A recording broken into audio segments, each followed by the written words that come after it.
Bismillahirrahmanirrahim. Assalamualaikum warahmatullahi wabarakatuh. Saya Izan Rizal dari Fakultas Hukum Universitas Surya Kencana, semester 3C. Di sini saya akan mereview Hukum Administrasi Negara yang disampaikan oleh Bapak Dr. Haji Dedi Mulyadi SHMH dan juga asisten dosennya yaitu Bapak Dr. M. Rendi Aridayandi SHMH. Pertemuan ke-6 yang berjudul Pembatasan Kekuasaan Melalui Hukum Administrasi Negara. Makeover, kekuasaan tampil melalui wujud multibentuk maupun dari kedua liastisan eksistensian kekuasaan itu sendiri. Menurut Franz Magnus Suseno mengartikan redaksional di atas bahwa kekuasaan di satu sisi merupakan sesuatu yang mempesona, dalam pada sisi lainnya merupakan hal yang menakutkan.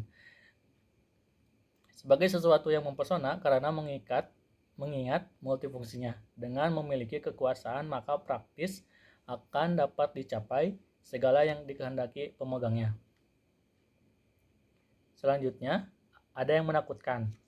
Sebab penyelenggara kekuasaan dalam rangka pencapaian maksud dan tujuan tertentu seringkali melanggar dan menekan hak-hak hidup paling esensial dari pihak-pihak yang dikuasai. Kekuasaan adalah fungsional demi atau bagi tingkat kesejahteraan hidup dari masing-masing individu dan negara sendiri.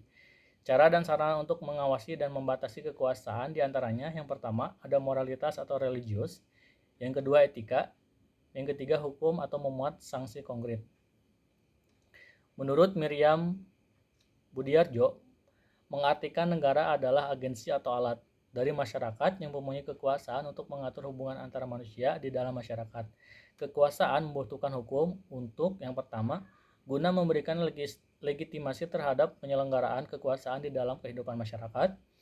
Yang kedua, bahwa hukum dibutuhkan supaya kekuasaan tersebut dapat tumbuh dan berkembang jadi kesewenang-wenangan atau kelaliman.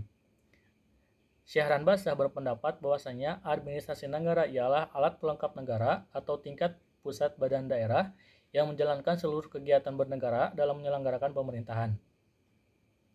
Selanjutnya, kekuasaan dan hukum administrasi negara. Yang pertama, pengertian dan sumber kekuasaan negara. Kekuasaan secara etimologi diartikan sebagai kemampuan berbuat atau bertindak. Selanjutnya, menurut kasus hukum kekuasaan diartikan suatu kemampuan yang terdapat di dalam hubungan antar manusia. Miriam Budiarjo, kekuasaan adalah kemampuan seseorang atau sekelompok manusia untuk mempengaruhi tingkah laku seseorang atau kelompok lain sedemikian rupa hingga tingkah laku itu sesuai dengan keinginan dan tujuan dari orang yang mempunyai kekuasaan itu. Menurut Osip, kekuasaan adalah merupakan keseluruhan dari kemampuan, hubungan-hubungan dan proses-proses yang menghasilkan ketaatan dari pihak lain untuk tujuan-tujuan yang ditetapkan oleh pemegang kekuasaan. Gede Panca Astawa berpendapat bahwasanya beberapa hal esensial tentang kekuasaan yaitu yang pertama, merupakan kemampuan untuk mempengaruhi atau mengendalikan pihak lain. Yang kedua, terdapat di dalam suatu interaksi sosial. Yang ketiga, mencakup seluruh hubungan dan proses yang terdapat pada interaksi sosial. Yang keempat, mengandung aspek paksaan. Yang kelima, mempunyai maksud dan tujuan penyelenggaraan.